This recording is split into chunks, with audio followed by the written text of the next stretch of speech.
¿Dirías que existe ese dentífrico perfecto? Yo creo que no existe la pasta o el dentífrico ideal. Yo creo que tenemos que siempre que pensar ¿para qué? ¿Qué ingredientes dirías que deberíamos evitar en un dentífrico y por qué? Es el SLS, el laurisilsulfato de sodio, que realmente su función real es darnos esa sensación de limpieza porque hace espuma, pero más allá de eso no nos aporta nada. Lo único tejido en nuestro cuerpo que realmente no se descama y no se autorregenera son los dientes. Los dientes se van creando capas y capas y capas. Entonces para eso es el cepillado. Y por eso es tan importante el contacto mecánico del pelo del cepillo contra el esmalte, porque el alcohol lo arrasa todo y reseca muchísimo las mucosas, lo que trae consecuencias fisuras orales, distorsiones, alteración del pH de la saliva. Venimos de una escuela en la que higiene ante todo, pero yo creo que nosotras no podemos desligar lo que es la parte estética de la salud. Por lo tanto, tenemos que dar soluciones de salud y de estética porque van juntas. Llegados a este punto, ¿dirías que es posible tener una boca sana sin usar dentífrico?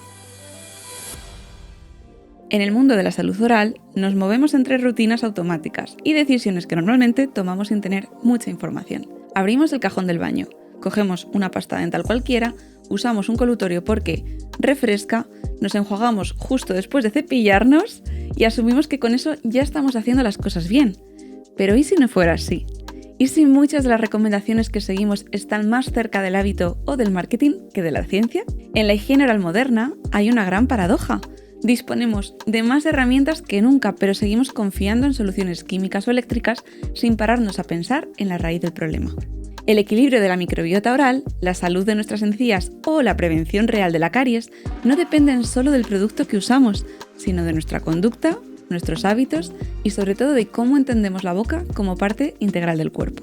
Soy Beatriz Turegano, odontóloga especializada en periodoncia, y este episodio está pensado para revisar creencias, incomodar un poco y abrir nuevas miradas. En boca de muchos, by Curaprox, el podcast para descubrir que tu salud empieza por tu boca. Y para ello no se me ocurre mejor compañera que Linda Ortega Puy. Ella es también periodoncista y directora de la clínica Puy en Barcelona. ¿Qué tal, Linda? ¿Cómo estás? Gracias por venir a Madrid. Muy bien, Bea, gracias por invitarme. Yo feliz de tenerte aquí en el podcast. Para empezar, vamos a recorrer un poco toda esta rutina de higiene que tienen los pacientes en casa, pacientes de todas las edades, pacientes de nuestra generación. ¿Dirías que existe, cuando te pregunta la gente cuál es la mejor pasta, ¿dirías que existe ese dentífrico perfecto o es un mito que ya al empezar el podcast deberíamos abandonar directamente? Abandonado ya.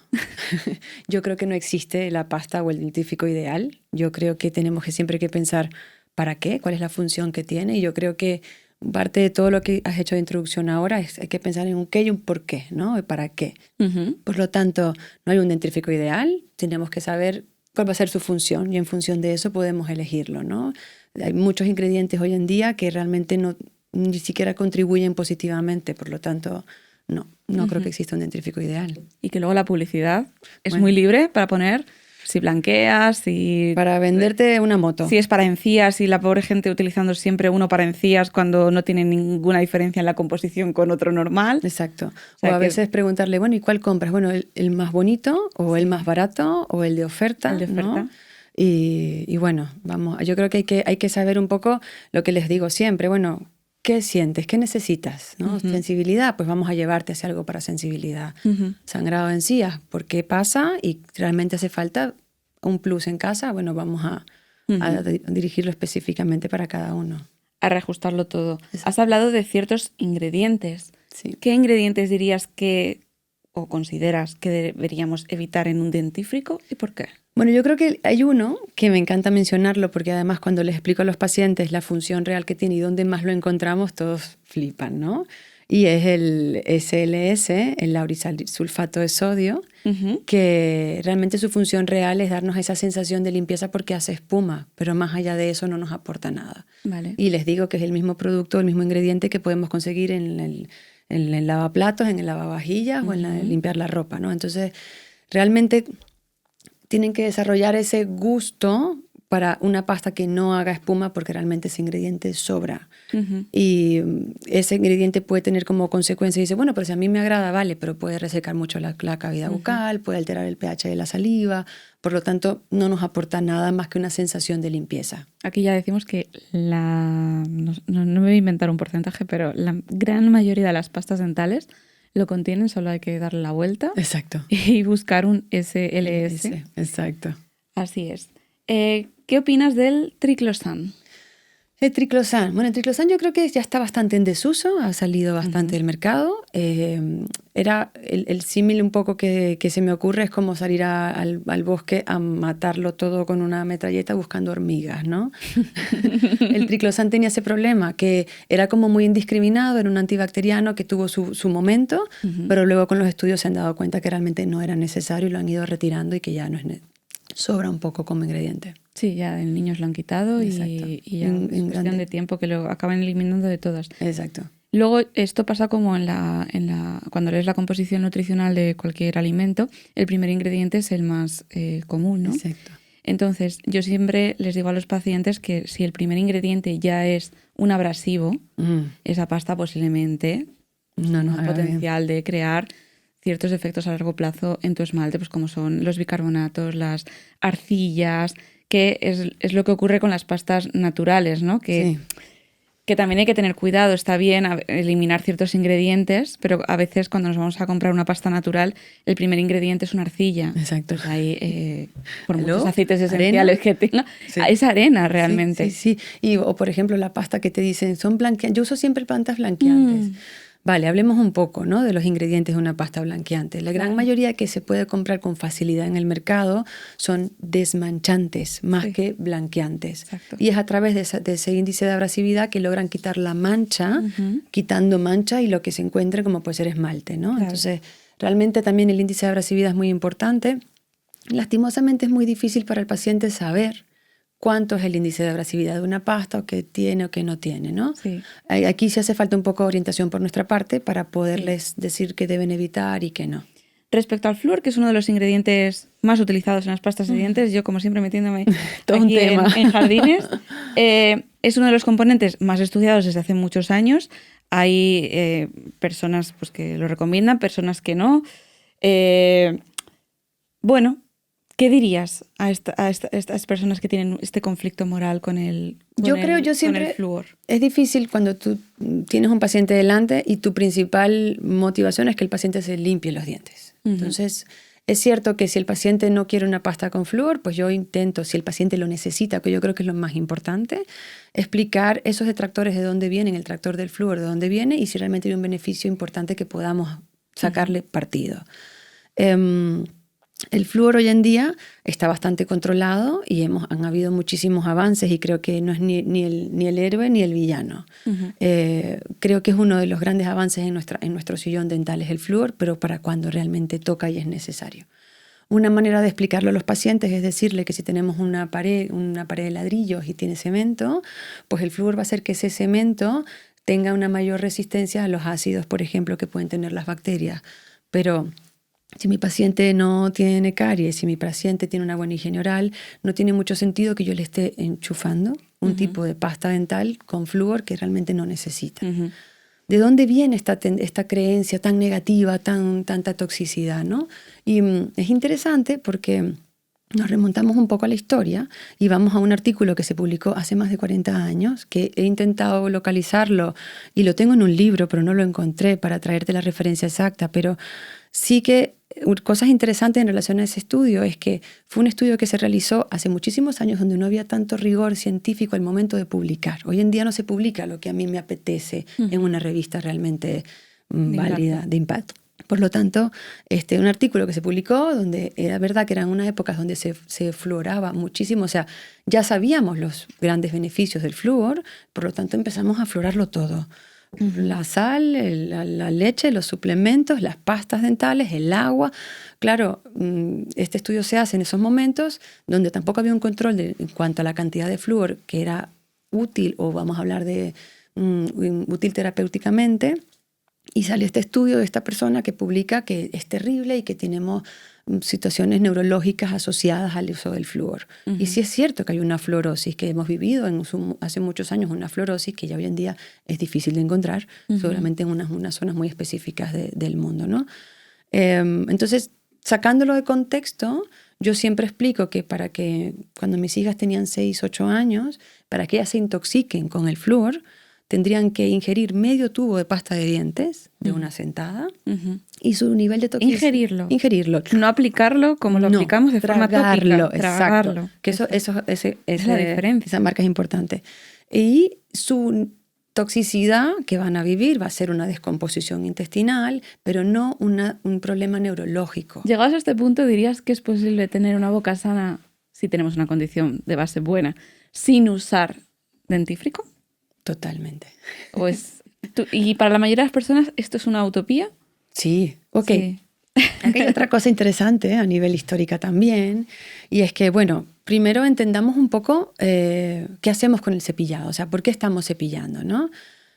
Algo interesante, que el único tejido en nuestro cuerpo que realmente no se descama y no se autorregenera son los dientes. El pelo se cae, las células de la piel se regeneran, tenemos todo un momento de autorrenovación, pero los dientes no.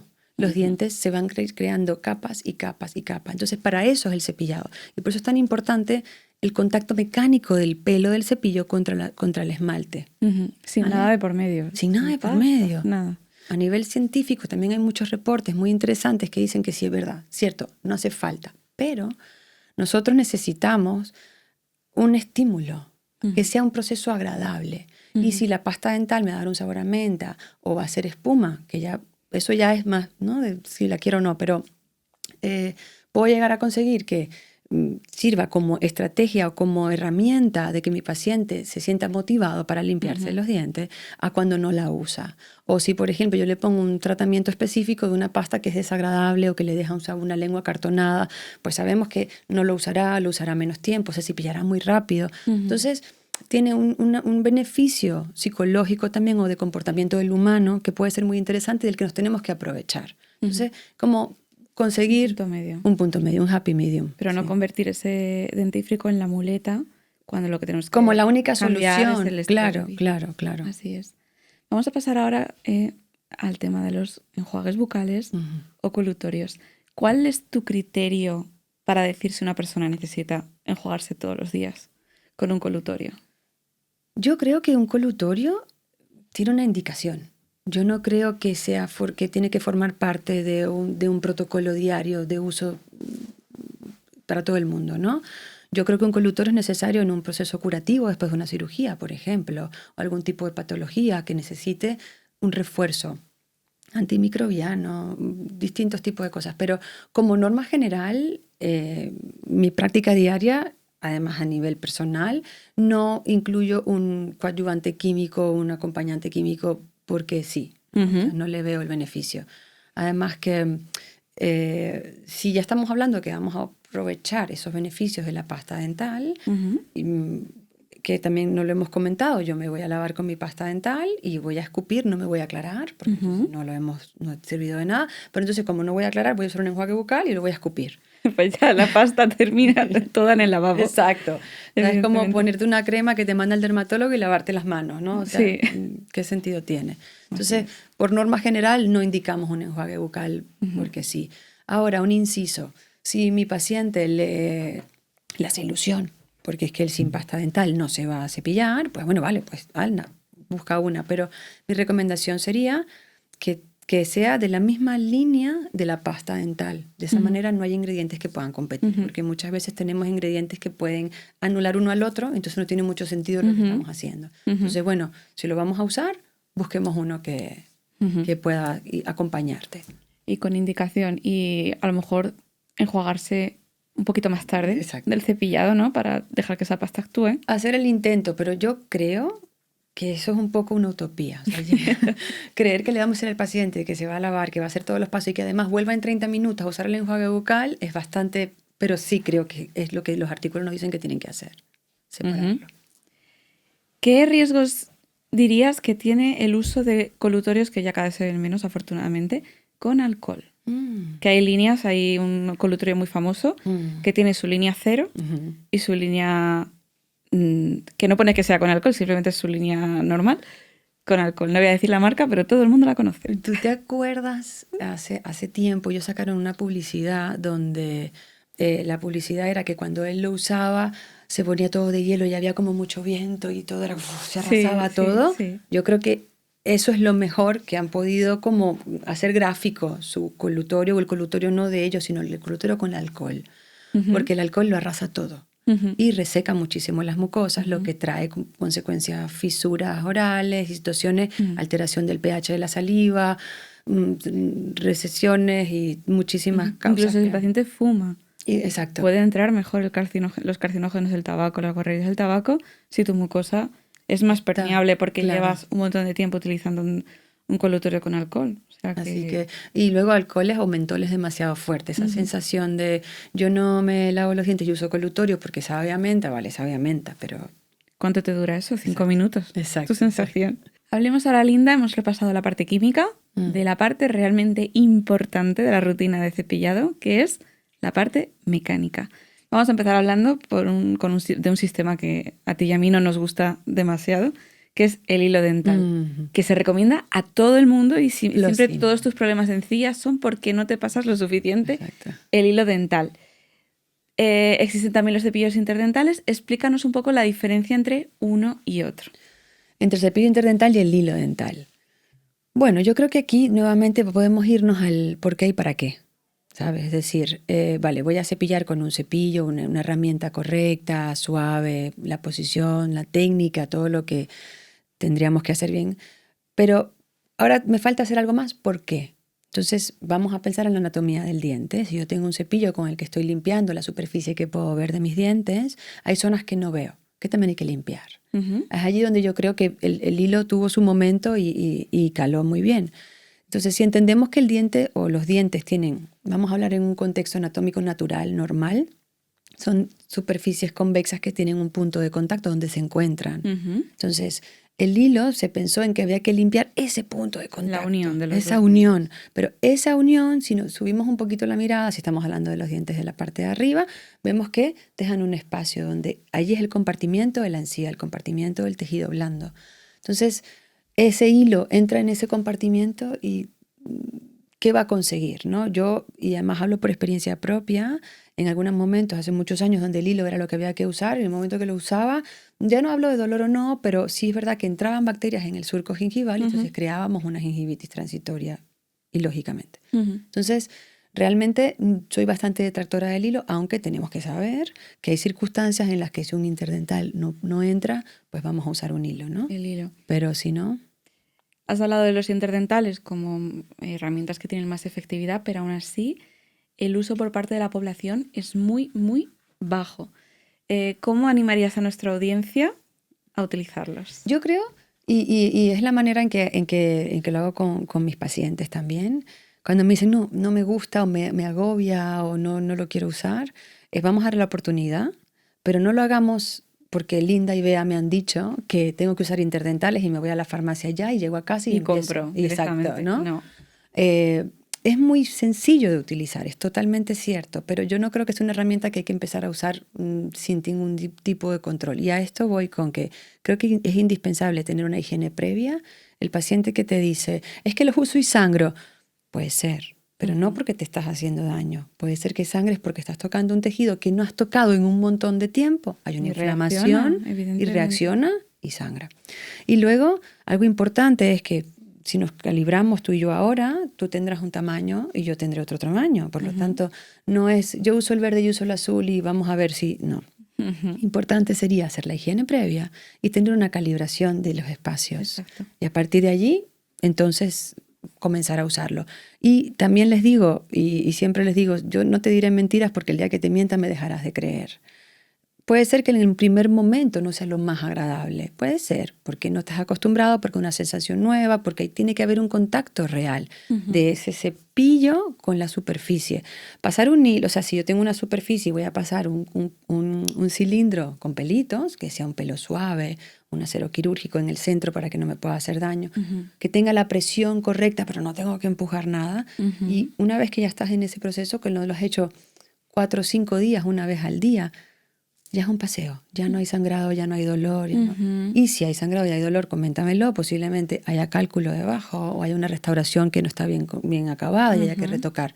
Pero si hay sangrado, es inflamación, algo está pasando. Yo siempre digo que ahí está la verdadera prevención, que el paciente detecte los problemas en casa. Exacto. Y que venga, oye, que justo aquí no me cabe el interdental, no que venga todos los años con toda la boca sucia, con toda la boca con sangre. No los uso porque sangro. Claro. Pues vamos a ver. Y otra cosa que me preguntan mucho, ¿hace espacios los interdentales? No. No, claro que no. No hace espacio. Pero entiendo esa pregunta porque cuando el paciente realmente los empieza a utilizar, pueden pasar 2 cosas. O que vea un espacio que antes no veía, y claro, es que ese espacio estaba ahí. Lo que pasa es que estaba inflamado. Y luego también puede pasar otra cosa que es el efecto contrario, que no solamente se hace espacio, sino que la encía desinflama y ocupa su lugar. Exacto. Y desaparecen los espacios. O sea que, no, definitivamente no hacen espacios, pero hay que usarlos correctamente, con la presión correcta, y es importante que un profesional te entrene a usarlos. Exacto. Nosotras eduque. Calibramos en las consultas, los utilizamos nosotras mismas, disponemos de muchas marcas en función de la necesidad de cada paciente. Y calibramos hoy y calibramos en 6 meses. Exacto. Porque pueden haber porque cambios. Forma parte de nuestros tratamientos. Calibramos a nuestros hijos.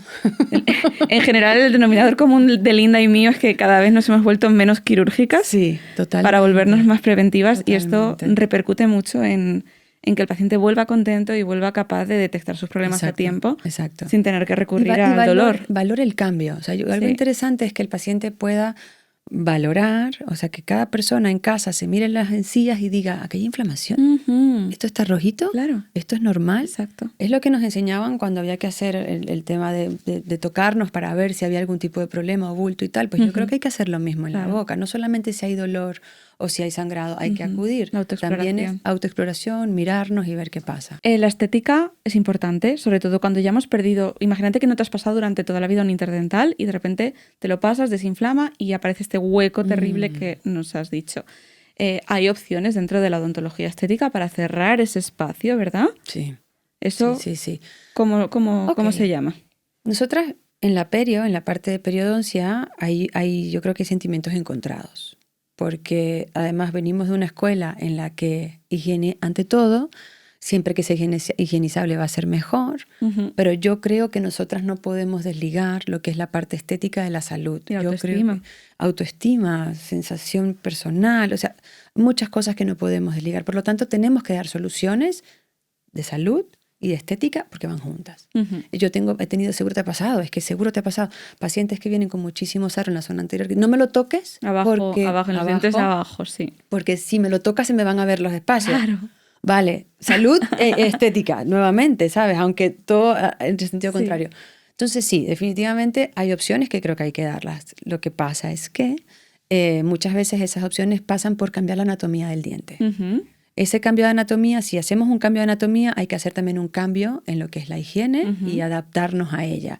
Pero creo que antes que todo hay que explicar lo que va a pasar al paciente, a la persona que se va a someter a un tratamiento, ya sea de una higiene, porque a este paciente o a esta persona que tiene muchísimo sarro aquí delante que no quiere que se le toque, hay que explicarle, mira, hay que sacarlo, se van a ver unos espacios, míralo bien, mira lo que va a pasar para que no te molestes conmigo cuando pase, y a partir de aquí te puedo dar soluciones. Y las soluciones son estas. Y luego, ¿qué va a pasar una vez que está solucionado? Es que vas a cambiar tus hábitos. ¿Vale? Entonces, bueno, pueden pasar 2 cosas, ¿no? Donde el punto de contacto que hablábamos de 2 superficies que eran convexas, donde tienen un punto de encuentro, ahora puede ser que en vez de ser un punto de encuentro sea una área, una superficie de contacto. Entonces, bueno, aquí nos queda la opción del hilo, pero es importante que trabajemos con una persona que haga estética desde la parte biológica y periodontal y que no simplemente me una unos dientes y todo queda ya sepultado. Pan para hoy y hambre para mañana. Claro, exacto. Y aquí tengamos un problema peor, porque ahora tengo un acúmulo de placa arriba, con una pérdida ósea, con un problema estético que va a llegar hoy o dentro de un año, pero va a llegar. Entonces, que esos nuevos espacios sean valorados también. Y creo que yo no hago odontología estética y sé que no es fácil. Pero creo que una vez que están acabados hay que valorarlos, ver que sean higiénicos, que pase por el periodoncista, que pase por la higienista, que calibre el espacio nuevamente. Mira, hay un escalón, hay que pulir, hay que rehacerlo, Claro. pero que quede ese espacio para que el interdental pueda Y el vivir tratamiento alegremente. dure Exacto. en el tiempo. ¿Qué le dirías a las personas que utilizan los irrigadores bucales o la duchita de agua? Porque dicen, yo es que no me apaño con el hilo, a mí el interdental no me pasa, así que yo uso un irrigador que me lo he comprado por mi cuenta en internet, en Amazon, donde sea. ¿Qué les dirías? A ver, yo les hago un ejemplo que yo creo que funciona súper bien. Y es decirles, si yo tengo el suelo lleno de hojas secas y yo agarro un cubo con agua y lo tiro, ¿qué va a pasar? Todas las hojas se van a ir hacia la esquina. Pero tengo el suelo limpio. No. No. Ahora tengo que limpiar el suelo. Entonces, el irrigador, vale, puede ser útil para sacar comida y así todo. Lo pongo en duda en momentos porque creo que con un interdental lo puedo hacer perfectamente. Con un cepillo, con el tiempo necesario lo puedo conseguir. Pero ¿te gusta el irrigador? Usa el irrigador, pero no quites. Es como un más a más. Mi frase Claro, es un un más a más. complemento y ya. Es un complemento más. Ahora tiene que haber una superficie mecánica que limpie y luego hay irrigadores de irrigadores también. Hay unos irrigadores muy económicos que realmente no consiguen tener ni siquiera la potencia para sacar comida. Imagínate un biofilm que es súper inteligente, que se ha pegado allí y que ya lleva más de 8 horas haciendo su trabajo. Sí. Eso no lo va a sacar un irrigador. Así es.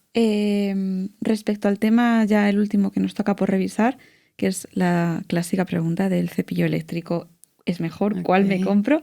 ¿Realmente son mejores herramientas? Porque yo cuando reviso estudios bien hechos, cuando se usan más de 6 meses, uno manual, otro eléctrico, realmente no hay superioridad, ¿no? En la eficacia de la herramienta. Es eso. Yo también explico que son estudios que muchas veces son hechos por las mismas casas comerciales, que estadísticamente se ha visto que simplemente el hecho de cambiar de una técnica a otra, cualquiera de la que vayas, de la que vengas, vamos a ver mejoría. Entonces ya con eso no podemos decir que uno es mejor que otro. Sí es verdad que el cepillado manual podemos decir que es más sensible a la técnica, pero no podemos olvidar que un cepillo eléctrico, bueno, lo que tú siempre nos dices es que vuelve un poco más vago al paciente y ayuda a que el paciente no piense. Pero algo interesante es que pensemos por un momento, si hablamos de un rotatorio, que podemos después hablar un poquito de los hidrosónicos, pero si hablamos de un rotatorio, hoy en día hay cepillos que rotan a 30.000 revoluciones por minuto. ¿Qué tipo de pelo aguanta que rote para que no se abra así como una flor? Sí. Tiene que ser un pelo medianamente rígido. Por lo tanto, ese pelo medianamente rígido, vamos otra vez a la erosión, a la abrasividad, tiene que haber... O es que lo uso porque tiene control de presión. Vale, tiene control de presión.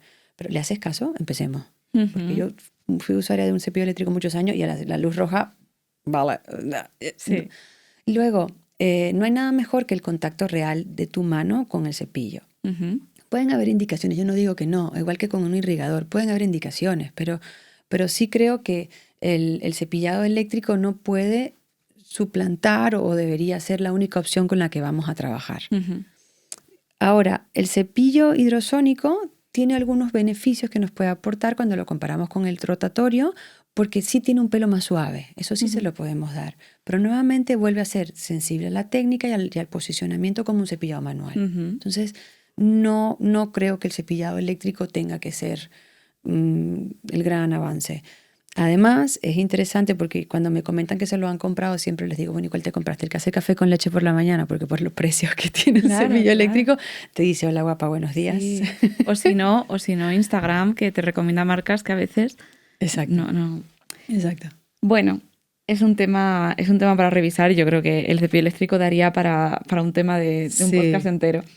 Vamos a resumir esta entrevista en nuestra sección de mito realidad. Yo te voy a proponer afirmaciones que hemos ido diciendo y tú me vas diciendo para que quede claro si son mito o realidad. Esta yo creo que es muy fácil. El mejor dentífrico es el que tiene más ingredientes en su etiqueta. Mito. No, ¿qué ingredientes? O sea, al final esto es como los ultraprocesados, ¿no? Exacto. Vale, el hilo dental es imprescindible para todo el mundo. Otro mito. Mito.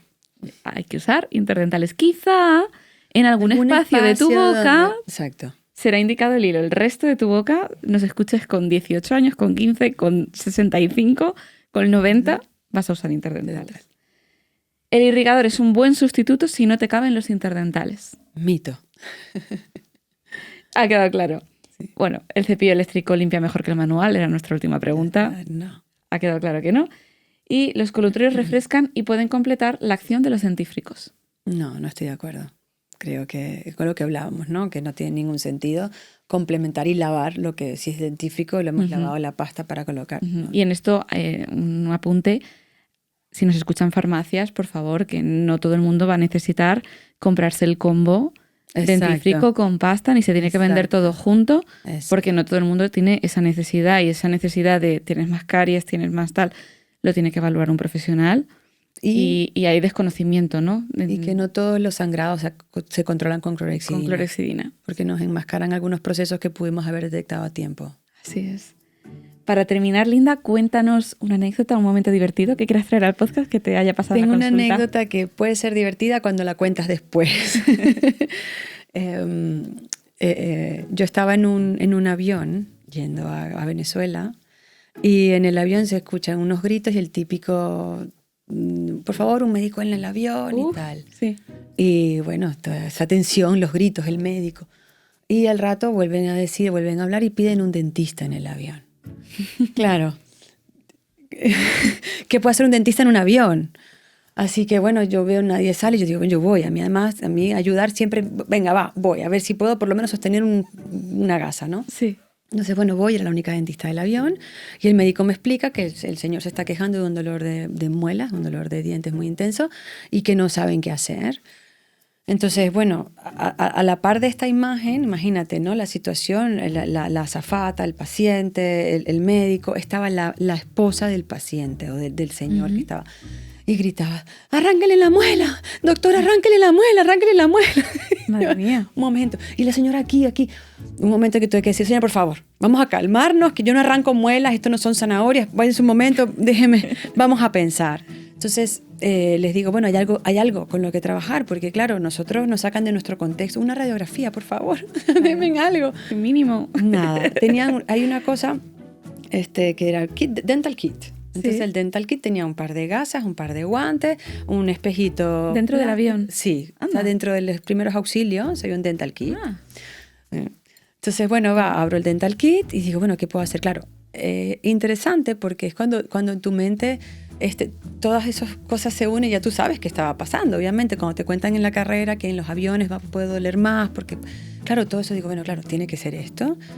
Entonces empiezo a hablar, el señor lloraba del dolor. Pobre. Me dice que a él le dolía un diente hace unos días, pero que era un on and off, que no era intermitente, que no tal. Y que él dijo, bueno, ya cuando vuelva ya lo haré. Error. Comiendo sintió un crack y empezó el dolor. Claro, no es tanto porque se había fracturado la muela, sino porque se fracturó la muela, pero tapó, bueno, es mi conclusión, tapó la zona de la cámara pulpar, que es donde está el nervio. Vale. Que aquí lo interesante es explicar que nosotros trabajamos en cajitas duras y herméticas, ¿no? Bueno, el periodoncista no, pero el dentista sí. Y esas cajitas duras, si hay un proceso inflamatorio, como puede ser en la piel, pues la piel tiene capacidad de crear un edema y aumentar de tamaño. El diente no. Por tanto, todas esas infecciones y esas bacterias y todas esas toxinas inflamatorias que se están liberando no tienen para dónde ir y hacen como si fuese un globo que está comprimiendo la zona del nervio y el dolor es bastante insoportable. Por eso ella quería que yo se lo arrancara. Entonces, bueno, concluyendo todo eso, digo, bueno, si se ha roto el diente ahora y le empezó a doler ahora, algo ha tapado la cámara de donde está el nervio y vamos a ver. Entonces, bueno, con la pinza del dental kit, la azafata iluminando con una lamparita, entré en el molar y claro, no había un dolor intenso tocando el molar. Claro. Era más un tema de infección. Entonces, bueno, toqué, drené lo que pude, moví un poco la zona del diente, saqué todo lo que era comida y todo lo que era tal. Y con los minutos empezó a notar calma, le habían puesto también un antiinflamatorio, pero nada más con limpiar ya empezó a notar una gran mejoría. Y ahí acaba mi anécdota. ¡Qué locura! Salvaste una vida. Bueno, una muela. Lo típico de un médico, el médico y los dentistas, no, nosotros no. No, exacto. ¿Really? Linda, qué anécdota. Nunca había oído que un dentista, un compañero, hubiera tenido un episodio así en un avión. Por mi parte, muchas gracias por habernos acompañado. Un placer. En este repaso tan práctico.